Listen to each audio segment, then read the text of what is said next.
జాతీయ Bharatiya Janata party SC Morcha జాతీయ అధ్యక్షులు గౌరవనీయులు పెద్దలు మన లాల్ సింగారే గారు మనకు ఉద్దేశించి మాట్లాడాల్సిందిగా కోరుతున్నాం.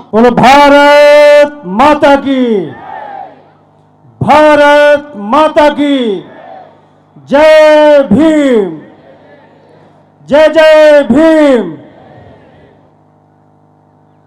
भारतीय जनता पार्टी एससी मोर्चा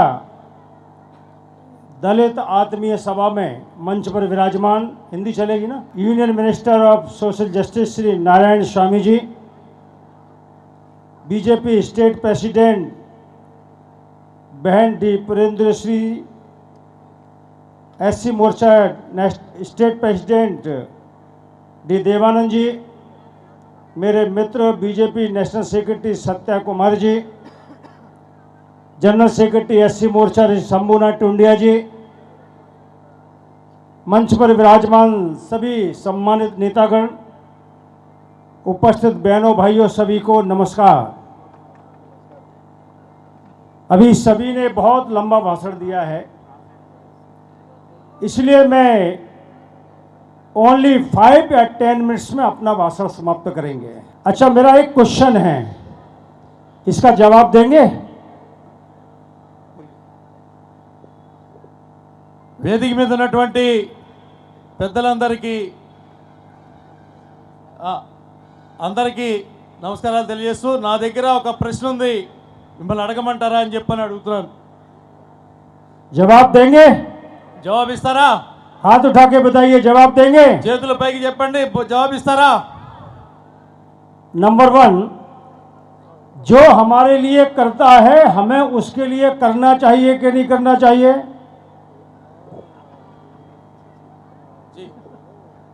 जो हमारे लिए करता है हमें उसके लिए करना चाहिए कि नहीं करना चाहिए? ఏదైతే మన కోసం చేస్తారో వాటి కోసం చేద్దామా?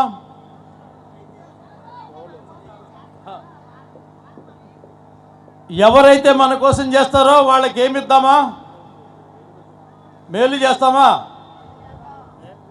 जो हमारे महापुरुषों का सम्मान करता है उसको हमें सपोर्ट करना चाहिए या नहीं करना चाहिए? ఎవరైతే మన కోసం గౌరవించి మన కోసం చేస్తారో వాళ్ళకి మద్దతు తెలియజేద్దామా?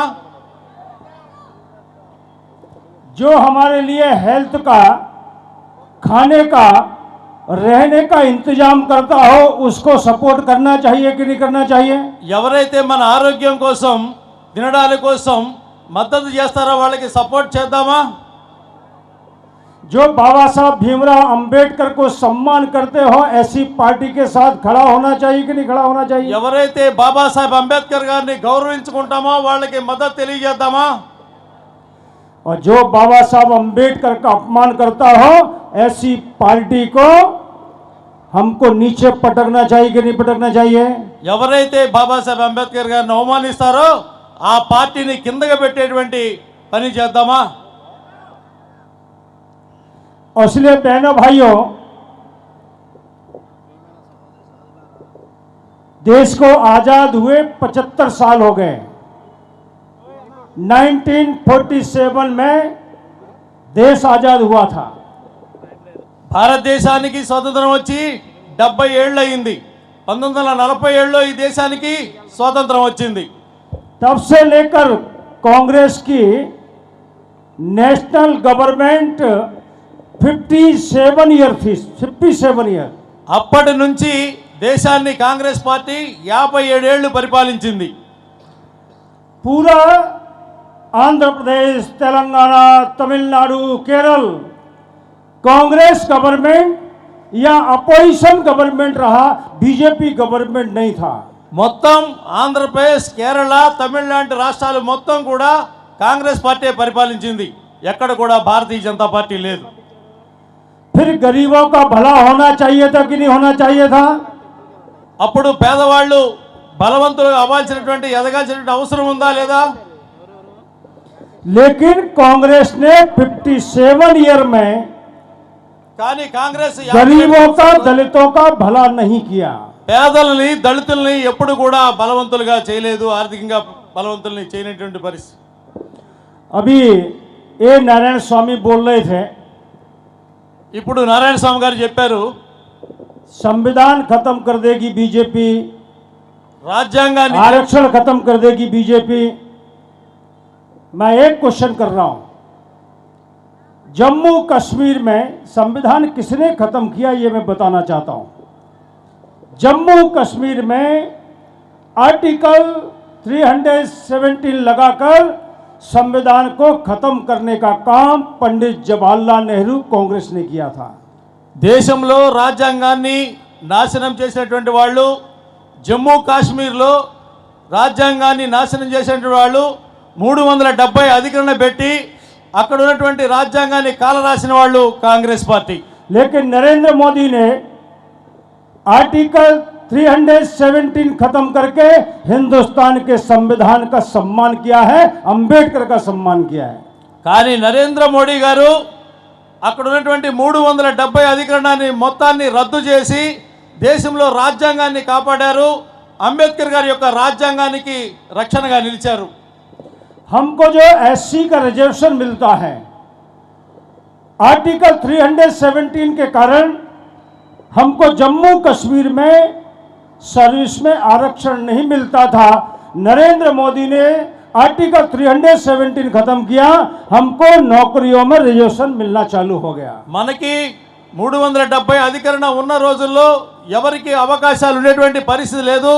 నరేంద్ర మోడీ గారు అక్కడ ఎప్పుడైతే ఈ 370 అధికరణాన్ని రద్దు చేశారో ఈ రోజున అక్కడ అనేక రకమైనటువంటి ఉపాధి అవకాశాలు మెరుగుపడినటువంటి పరిస్థితి।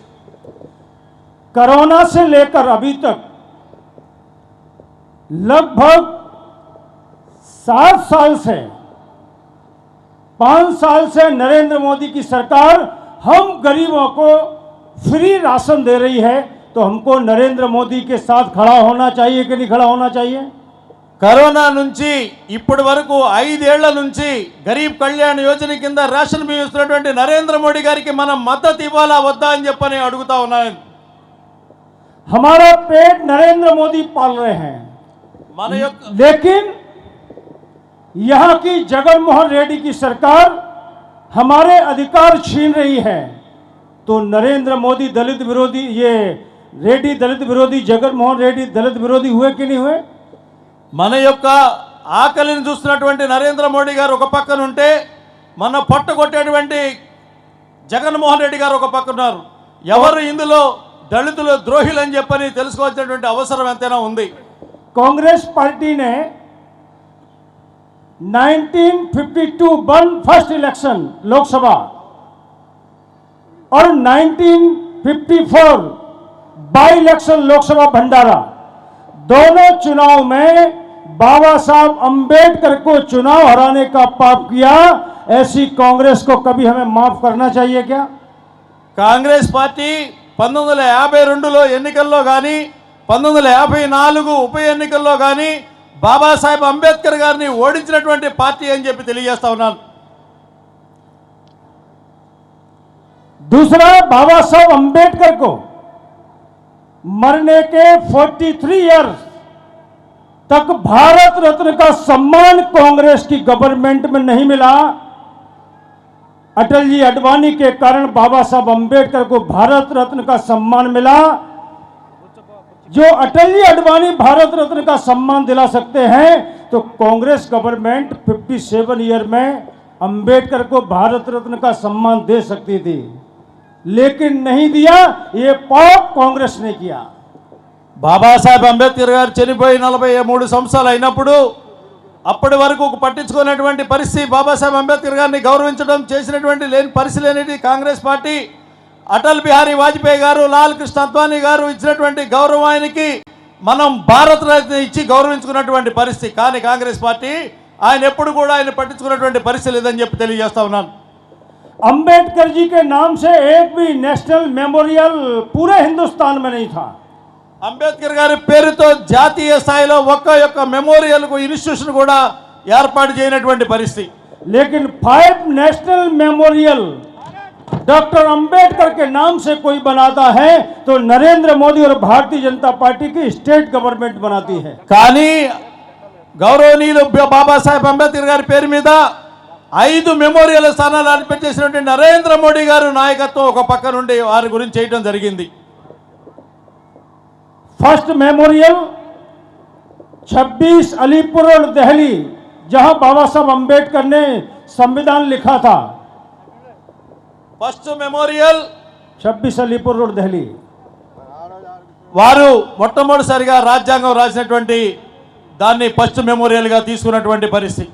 दिल्ली में कांग्रेस का पीएम 57 ईयर, लेकिन अंबेडकर जी का मेमोरियल नहीं था।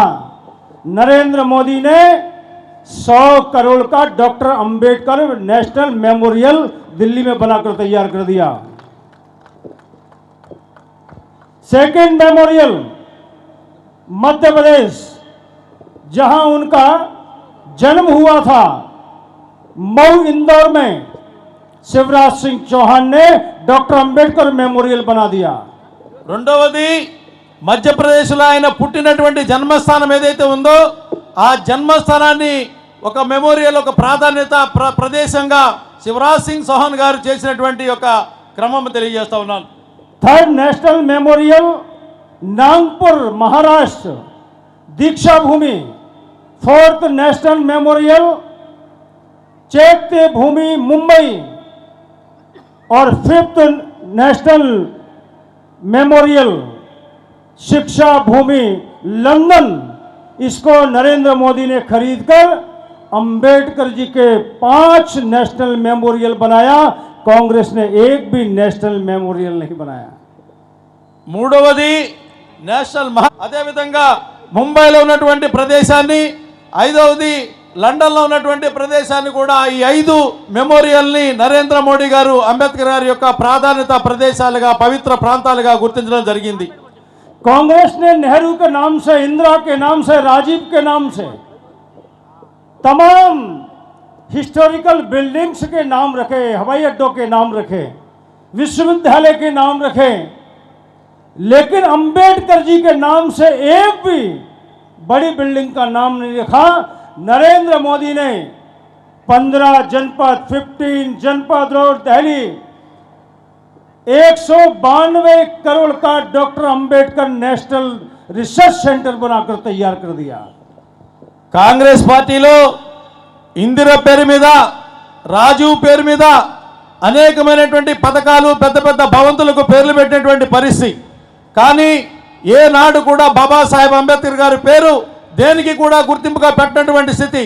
కానీ నరేంద్ర మోడీ గారు వచ్చిన తర్వాత 15th జనపద్ ఏదైతే ఉందో అక్కడ ఉన్నటువంటి భవనానికి బాబాసాహెబ్ అంబేద్కర్ గారి యొక్క రీసెర్చ్ ఇన్స్టిట్యూట్ అని చెప్పని పేరు పెట్టినటువంటి గొప్ప ఆలోచన నరేంద్ర మోడీ గారు చేశారని చెప్పి తెలియజేస్తా ఉన్నాను।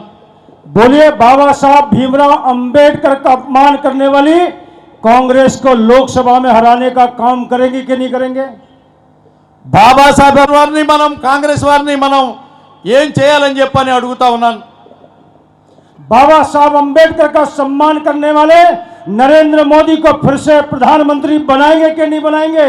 బాబాసాహెబ్ అంబేద్కర్ గారిని గుర్తించి ఆయన యొక్క పవిత్ర శాతాలు ఇచ్చి ప్రాధాన్యతటువంటి నరేంద్ర మోడీ గారిని మనం ఎంత అభిమానించాల్సిన అవసరం ఉందని చెప్పి చెప్తా ఉన్నాను। बनाएंगे नरेंद्र मोदी को पीएम? మళ్ళీ నరేంద్ర మోడీ గారిని ప్రధానమంత్రిని చేద్దామా? हाथ उठाकर बताइए। చేతుల పైకి చెప్పండి, నరేంద్ర మోడీ గారిని ప్రధానమంత్రిని చేద్దామా? भारत में कॉन्स्टिट्यूशन तो था, लेकिन कॉन्स्टिट्यूशन डे नहीं था।